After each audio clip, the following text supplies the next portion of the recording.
I'm Andrea Goyen. I'm from the San Mateo County Office of Sustainability, San Mateo County Office of Education, working on sustainability and environmental literacy. And I'm super excited to invite our next speaker forward. And we're about to get the case study for this district up online, but looking to give you a little teaser today about what's going on in Austin Independent School District. So our speaker here is Ann Mueller, and she is the outdoor learning specialist for the Austin Independent School District. She's a passionate advocate for connecting children to nature through green schoolyards and also at home with her own young children. So welcome, Ann, and we look forward to jumping from Maine to Texas and hearing about that story. So thank you. Thank you so much. And we have the opposite problem normally in terms of winter as Portland, although we had a week's worth of winter 2 weeks ago. So the city's recovering though. Welcome. I'm thrilled to be here and give an update. I was asked to give some background for those of you who weren't here or may not have heard me speak about what's going on in Austin already. And so I'm going to first share a little bit about our school district and also what's been going on over the last 5 to 10 years that has really laid the groundwork for some of our COVID response. I'll put this in again at the end, but here's my email address. I'm in the STEM department in academics in the Austin Independent School District. I've been in this position for about 10 years. And to give you some perspective on AISD, we have a little over 80,000 students, 130 campuses. We have a pretty large bond program happening right now. So this number fluctuates as campuses are opening or closing for renovations. And we are open at 100%, but parents have the choice to be 100% virtual. So that varies from school to school. Some classes have 2 kids in school. Others have 90% of their students back. So it just kind of depends on the community within Austin. We have done some pretty extensive assessment of the green schoolyard features in the district. This has been really, really helpful in COVID response to know what each of our schools have, particularly outdoor classrooms, knowing that we only have 130 campuses and only 72 had outdoor classrooms meant that we had some work to do in terms of supporting getting our teachers and students outside. We have a schoolyard improvement process. So if campuses, this is an old picture, this is from the website. So please forgive the no masks here. And they're all close to each other. It's shocking. But we have a form and a committee that meets every other week to review any kind of schoolyard improvements that campuses are wanting to do. So whether they're planting trees, putting in a classroom, putting in a garden, wanting to put in a little pre-K playhouse type thing, all of that has to get district approval. Not to say yes or no, you can't have this thing, but to look at the utilities, the bond plans, et cetera, so that we can say this location is okay and the thing you're putting in is safe for kids. We have outdoor connections written into the curriculum, but this is an example of what it looks like in our elementary science curriculum, where we have either written in new ideas, extension activities, that kind of thing. So teachers already have some opportunities embedded into their curriculum for taking their students outside. We have a really robust sustainability team in Austin. We have an environmental stewardship advisory committee, which is an advisory committee to the board.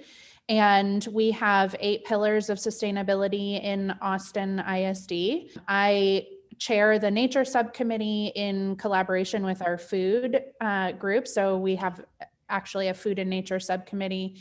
And this group has worked on writing really robust nature goals for the district. I will share a copy of this presentation with you at the end so that you can get links. The notes section for each slide has links to helpful stuff for you. So you can see an example of our previous sustainability plan. We're in the process of rewriting. But our current goals, we have 4 main goals and then a lot of strategies and actions under that. The first of which is our work around embedding nature into our district policies and procedures. And then we have infrastructure strategies, activation, and then our district level land management and carbon sequestration.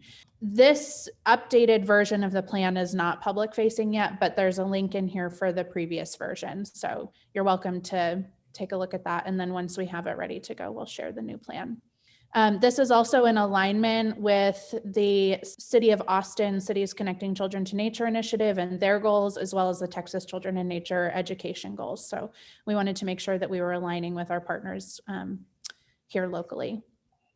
We have educational specifications, which are the guidelines that architects have to follow when they're designing and building new buildings for the district. And in 2017, we got outdoor learning included into the ed specs and have just done a major overhaul and revision of that. It was pretty vague originally, and now it's very detailed on from playgrounds to outdoor classrooms, what needs to be included, what is required, what's optional in terms of Wi-Fi, trees, types of seating, all of that. So we really detailed out those district expectations.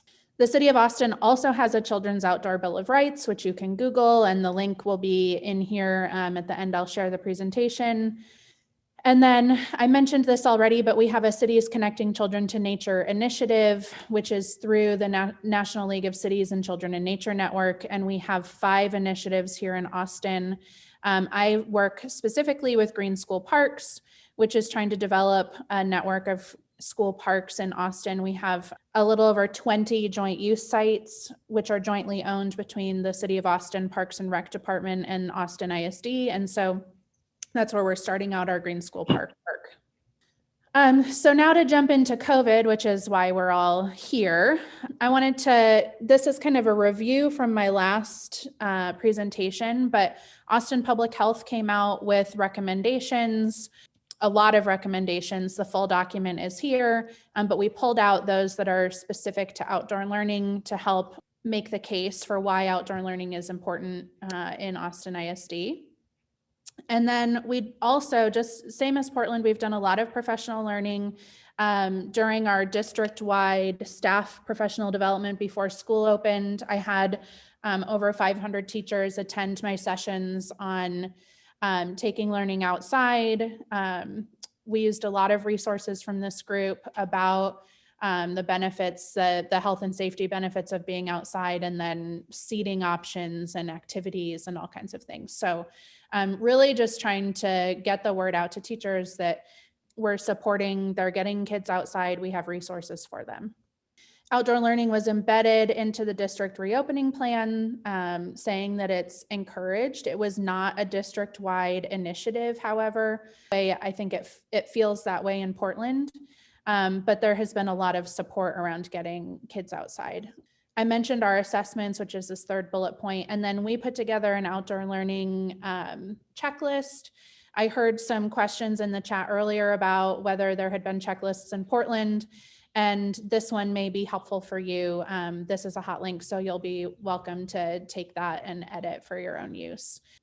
And there are also resources directly from this group. There were like seating charts and all kinds of things. But we wanted to really make the case for outdoor learning on this checklist, as well as say, hey, here are some things you need to keep in mind.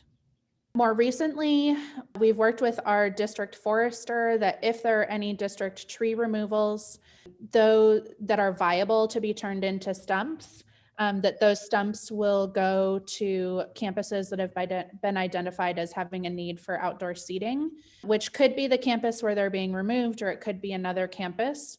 I will say we try to not remove trees, and that we have had minimal stumps come out of this so far, because they're often, if they're removing a tree, it's because it was a hazard and it just wasn't able to be turned into nice seating stumps. That may be different after this storm. We lost a lot of trees around the city in the last couple of weeks. So that narrative may change. But as of right now, we have been able to get some stumps from our tree vendor. and mulch has been one that is easier to get a hold of. And then our Austin Parks Foundation, we have a great partner with the Austin Parks Foundation, and they supported 5 of our joint use sites in getting limestone blocks and stumps and mulch for outdoor learning. Here's a photograph of one and the volunteers who helped put in stump seating at this campus. And out of that project, we asked for more limestone blocks, which are like top block wall blocks. Under normal times, 2 students could fit in one. COVID times, there'll be 1 student per block. And the district is purchasing limestone blocks for 29 of our campuses so that do not have any outdoor classrooms. So that's going to be happening this spring, which is really exciting. One of our high schools has been moving learning outside. You can see they've put up these pop-up tents. This is just a screenshot of the video. And if you click on the video itself, it's a hyperlink so that you can watch this news story. They have 15 teachers who have been outside all year, and a handful of those have not set foot in the building since October. So that's dedication, in my opinion, to be out 100% of the time. We're working on mapping the outdoor learning features at each of our schools. So I've mentioned that we've done this assessment. This is a Google map feature basically, and we're identifying where they have ponds, habitat gardens, outdoor classrooms, et cetera, so that schools, without needing to drive all over town, can click on the map and click on the little icon, and then pictures of that feature will pop up so that they can see what each school has. I get a lot of requests, people wanting to know where there are chickens or where there are ponds so that they can like drive around and go see other examples in town. And Austin's pretty big, so I'm excited to have this resource for them. It's still majorly under construction. Also, as a response to COVID, our Green School Park Subcommittee for Cities Connecting Children to Nature put together this map of off-campus green spaces. The yellow spots on the map are campuses and the green are nature spaces. And if you click on the campus, it will pop up and give you directions to 5-minute walk for elementary school and 10-minute walk for middle and high school to nearby nature spaces. Not just parks, this is nature spaces. So they could be city owned, they could be churches or whatever it is that have accessible nature spaces that the kids can walk to. The district also had a policy of no field trips this year, and we were able to take this map and our case making from Cities Connecting Children to Nature to get the district to approve walking field trips. And so while bus field trips are still not approved, teachers and students are now allowed to take walking field trips. We have a couple of community partners that funded some garden maintenance. As you can imagine, with 130 schools being closed since March, gardens are looking pretty desperate. Basically our different partners were paid to go out and do a one-time cleanup for schools so that they could get a jump start on getting back out into those spaces.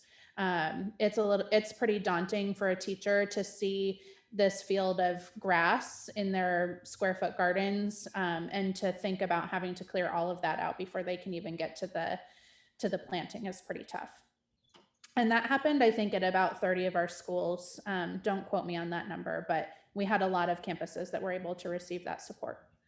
And then we recently put out volunteer guidelines. This went into our principals' weekly communication because spring is coming and people are wanting to clean up and wanting to know what they're allowed to do. We've bumped back and forth between stage 4 and stage 5 in the city in terms of our stages. And so it gets complicated because we have joint use sites and then sites that are just solely owned by AISD. So we wanted to make sure that we were responding to that need for the community needing to know whether they could have volunteers on site. And this is an MLK workday. This picture here, they're all standing together because that's a family. So I was asked to have pictures that show people social distancing, but that picture in particular is a family grouping, and family groupings didn't have to social distance at the volunteer day. And then this is not specifically regarding COVID, but we are starting a Green Campus Principal cohort through our Green School Park Cities Connecting Children to Nature initiative, and partnering with EcoRise, who will be leading the program. It'll be a year-long principal administrator cohort that we're opening up registration next week, and we'll be starting this summer. We're really excited about that. To have studies are showing that strong administrator support is extremely important in terms of school garden, long-term school garden maintenance, but also use of outdoor spaces in general, not just the gardens. And so we're really looking forward to having, hopefully, a robust group of administrators who are interested in joining us.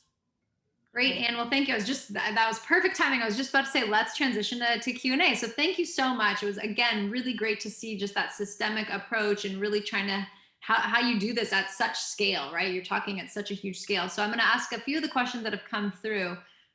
So one of them was just how did Austin ISD give garden maintenance support? So it was actually not through the district. It was the Office of Sustainability for the City of Austin that funded a community organization, a school garden support organization, as well as a group from UT that went out. So that funding didn't come from the district; it came from the city.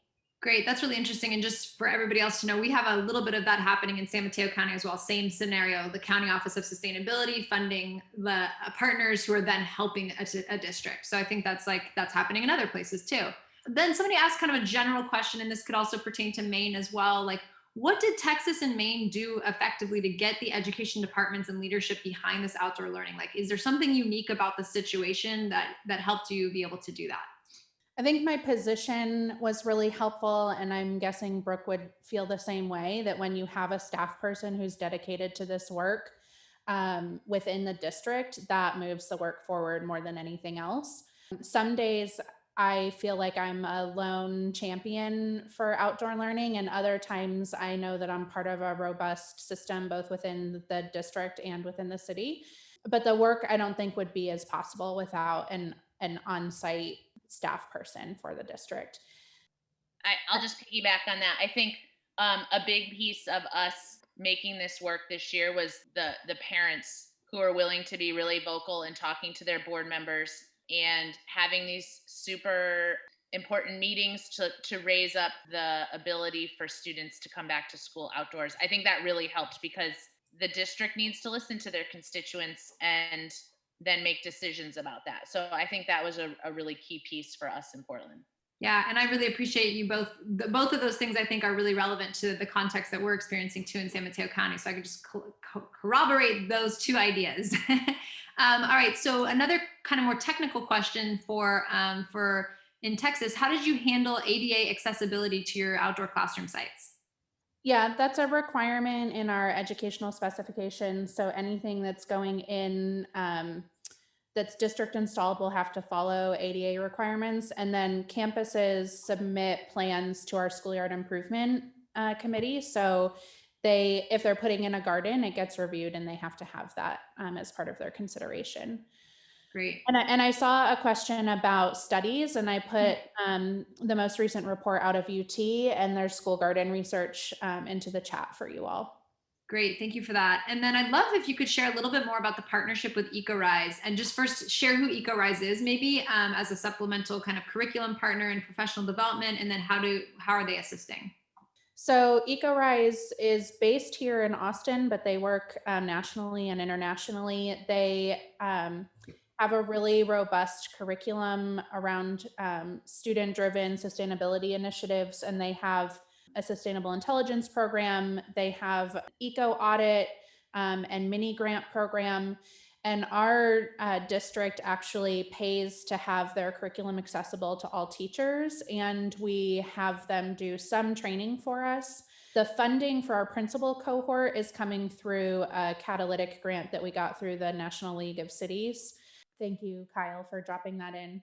But there is district funding that goes to supporting our partnership with them as well. And in some instances, they've developed curriculum that's specific to AISD. Great. So another kind of technical question then, can you speak a little more around the shared use agreement or the joint use agreements? It seems like an important piece of the work. Melody, who I think is still here, might be better suited to answer that question, but we have a little over 20 campuses that have a joint use agreement between the city and the school district. And it shows up a little bit differently on each property in terms of percent ownership. It happened in the 70s for most of the campuses, the joint use agreement, and was originally just like a maintenance agreement. And we're in the process of really identifying exactly whose responsibility is what in terms of installation, maintenance, upkeep, ownership, et cetera. And so I am not super involved in that process, but if folks are particularly interested in more details, I can definitely connect you with colleagues that are working on that. Great, awesome. And then just one last question here, focused around equity. How are you encouraging the online learning students to do the outdoor activities with the kids who are there doing the outdoor stuff?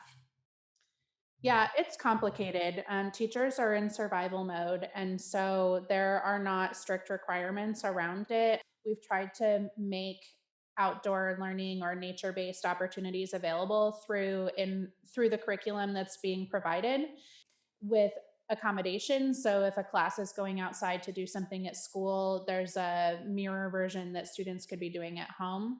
But there are a lot of complicating factors. Like students may not be allowed to go out if they're at home. It may not be safe. They may live on a third floor apartment and, just who knows. So that's one of the things that in my professional learning that I've been doing, I've been sharing tips and pointers for how to engage students that are at home. And I'd be happy to share some of that info. Great. Yeah, that would be fantastic. I know that's something that we've been dealing with too, just like transitioning those activities instead of having to go outside, making observations from the window and other things. So there's a lot that can be done to try to do that. Yeah. Well, let's all give Anne just an absolute wonderful round of applause, emojis. I have lots of comments in the chat box. We're just so grateful for you to share this in-depth version of what's going on in Austin. So thank you for that.